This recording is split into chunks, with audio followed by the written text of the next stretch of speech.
廉頗論相如列傳節錄司馬遷。廉頗者，趙之良將也。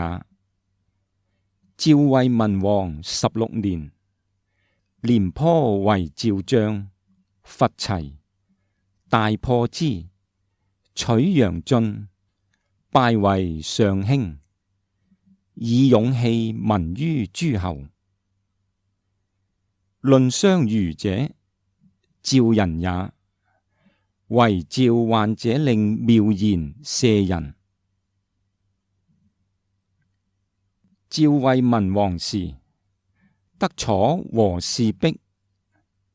秦昭王聞之，使人為趙王書，願以15乘請役璧。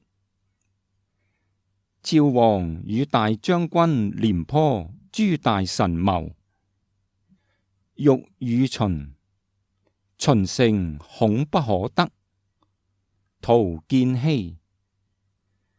欲勿與，即患秦兵之來。計未定，求人可試報秦者，未得。患者令妙言曰：臣舍人論相如可試。王問：何以知之？對曰：臣常有罪，竊計欲亡走焉。臣舍人相如子臣，曰：君何以知燕王？臣諭曰：臣常從大王與燕王會境上，燕王私握臣手，曰：願結友。以此知之，故欲往。相如謂臣曰：夫趙強而燕弱，而君幸於趙王，故燕王欲結於君。今君乃亡趙走燕，燕畏趙，其勢必不敢留君，而速君歸趙矣。君不如欲坦服虎質請罪，則幸得脫矣。臣從其計，大王亦幸舍臣。臣竊以為其人勇士，有智謀，宜可試。於是王召見，問論相如曰：秦王以15乘請役寡人之璧，可與否？相如曰：秦強而趙弱，不可不許。王曰：取吾璧，不與我乘，奈何？相如曰：秦以乘求璧，而趙不許，曲在趙。趙與璧，而秦不與趙乘，曲在秦。君之二策，寧許以赴秦曲。王曰：誰可試者？相如曰：王必無人。臣願奉璧往試。乘入趙，而璧留秦。乘不入，臣請原璧歸趙。趙王於是遂遣相如奉璧西入秦。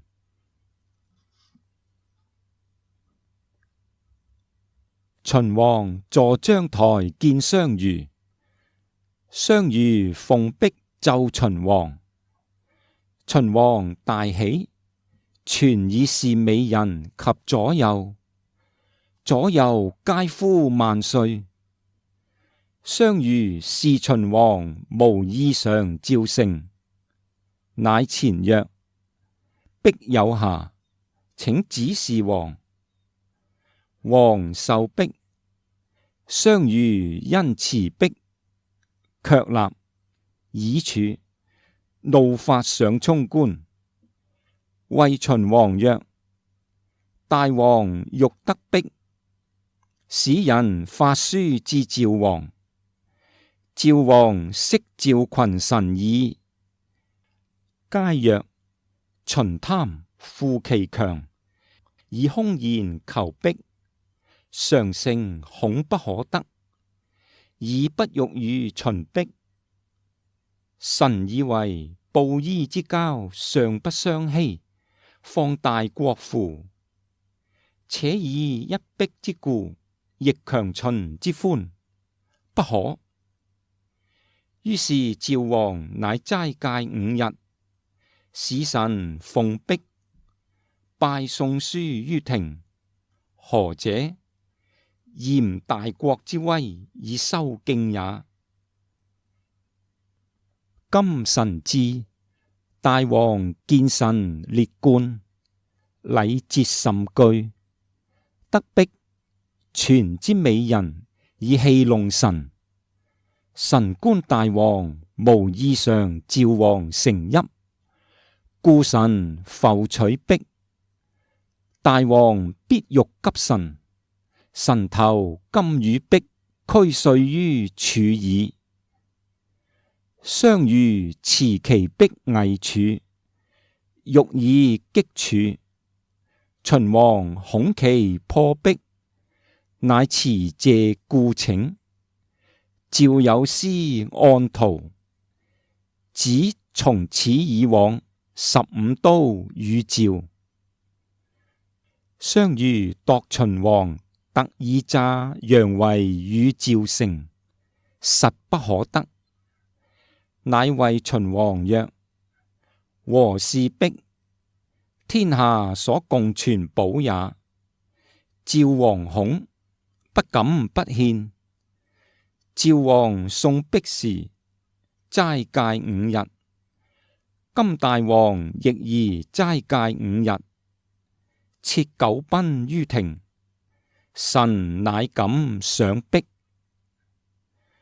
秦王度之，終不可強奪，遂許齋5日，赦相如廣成尊。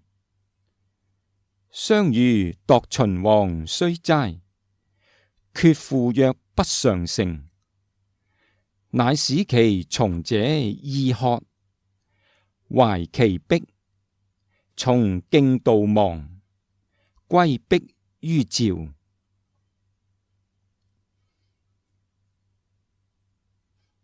秦王齋5日後，乃設9賓禮於庭，引趙使者論相如。相如至，謂秦王曰：秦自穆公以來20餘君，未嘗有堅明約束者也。臣誠恐見欺於王而負趙，故令人辭逼歸，諫至趙矣。且秦強而趙弱，大王遣一介之士至趙，趙立奉逼來。今以秦之強，而先割15都與趙，趙豈敢留逼而得罪於大王乎？臣知欺大王之罪當誅。臣請就湯鑊，惟大王與群臣熟計已之。秦王與群臣相視而羲。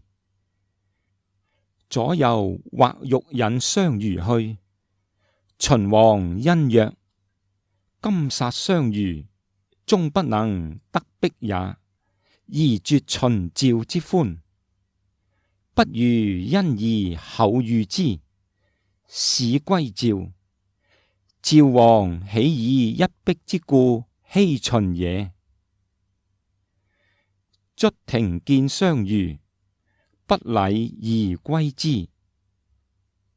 相如既歸，趙王以為賢大夫，使不辱於諸侯，拜相如為上大夫。秦亦不以城與趙，趙亦終不與秦逼。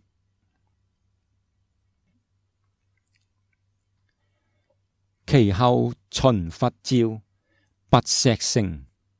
明年，復攻趙，殺20000人。秦王使使者告趙王，欲與王為好，會於西河外澠池。趙王畏秦，欲無行。廉頗論相如，計曰：王不行，是趙弱且怯也。趙王遂行，相如從。廉頗送至境，與王決曰：王行，度道理會諭之禮不，還不過30日。30日不還，則請立太子為王，以絕秦望。王許之，遂與秦王會澠池。秦王飲酒酣，曰：寡人竊聞趙王好音，請奏瑟。趙王鼓瑟。秦御史前書曰：某年月日，秦王與趙王會飲，令趙王鼓瑟。論相如前曰：趙王竊聞秦王擅為秦聲，請奏盤否秦王，以相如樂。秦王怒，不許。於是相如前進否，因跪請秦王，秦王不肯擊否。相如曰：5步之內，相如請得以頸血戰大王矣。左右欲刃相如，相如張目斥之，左右皆美。於是秦王不逆，為一擊否。相如故召趙御史書曰：某年月日，秦王為趙王擊否。秦之群臣曰：請以趙15城為秦王繡。論相如亦曰：請以秦之咸陽為趙王繡。秦王景走，終不能加勝於趙。趙亦盛設兵以待秦，秦不敢動。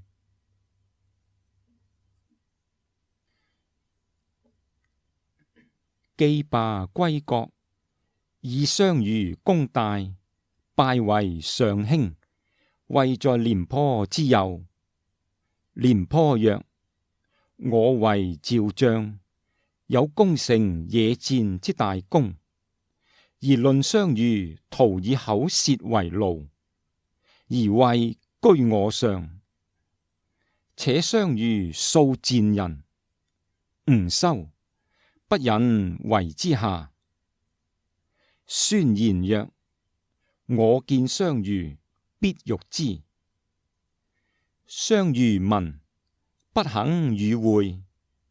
相如每朝時，常稱病，不欲與廉頗爭列。已而相如出，望見廉頗。相如隱居避匿。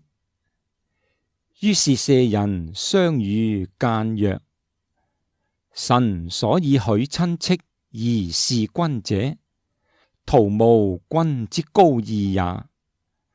今君與廉頗同列，廉君宣惡言而君畏匿之，恐懼殊甚。且容人上修之，放於帳上乎？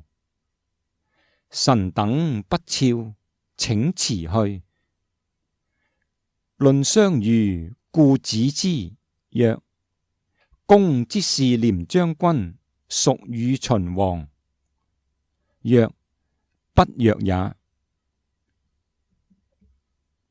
相如曰：夫以秦王之威，而相如廷斥之，欲其群臣。相如雖奴，獨為廉將軍哉？故吾念之。強秦之所以不敢加兵於趙者，徒以吾兩人在也。今兩虎共鬥，其勢不俱生。吾所以為此者，以先國家之急，而後私仇也。廉頗聞之，欲彈負荊，因賓客至論相如門謝罪，曰：彼賤之人，不知將軍寬之至此也。卒相與寬，為刎頸之交。史記是中國歷史上第一部紀傳體通史，記載了由黃帝至漢武帝時近3000年的史事。最初稱為《太史公書》《太史公記》，魏晉以後才簡稱《史記》。全書分為本紀、世家、列傳、書、表5種體裁。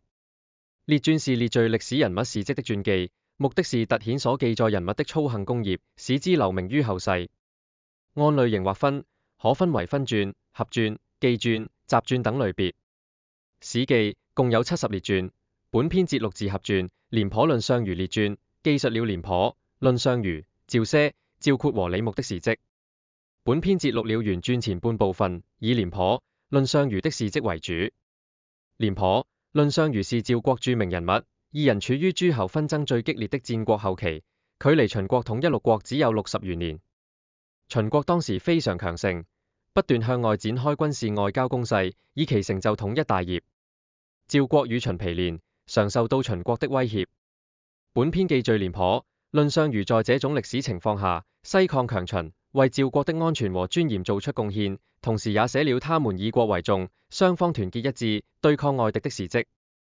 司馬遷10歲開始學習古文書傳，後拜師孔安國、董仲舒。20歲時，他從京師長安南下漫遊，足跡遍及江淮流域和中原地區，所到之處考察風俗，採集傳說，為他後來撰寫《史記》準備了豐富的材料。公元前108年，司馬遷繼承父親司馬談之職，出任太史令。4年之後，司馬遷開始撰寫《太史公書》。公元前98年，李陵兵敗投降匈奴，司馬遷因替其辯護而獲罪下獄，受腐刑。他極度憤懣，但為了撰寫史書，忍辱生存。出獄後，他就任中書令，即皇帝身邊掌握機要的宦官，繼續發奮著書，終於在公元前91年撰成《太史公書》，後稱《史記》。《史記》是中國歷史上第一部紀傳體通史，對後世的影響極為巨大。魯迅譽之為史家之絕唱，無韻之離騷。